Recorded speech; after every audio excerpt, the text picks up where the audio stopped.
when suffering strikes, here's what you should never do. Never assume suffering is always a punishment for sin.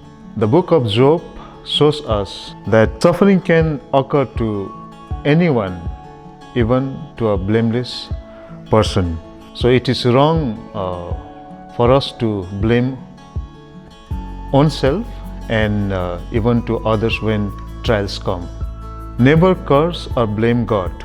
And Job, in his suffering, he did not curse God, or even he did not charge God of all wrongdoings. Therefore, trusting God's sovereignty is essential in all hardships. And thirdly, never lose hope, even in the extreme pain that we go through.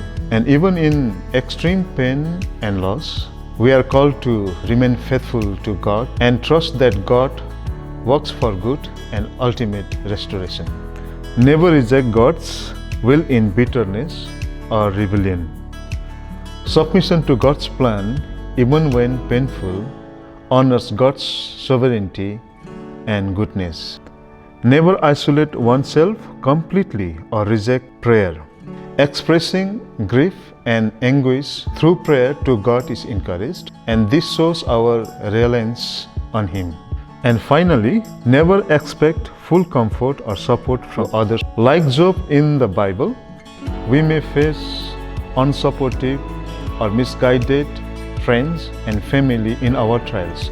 So primarily, we should depend on God and discover how God's love brings light in our hardest moments.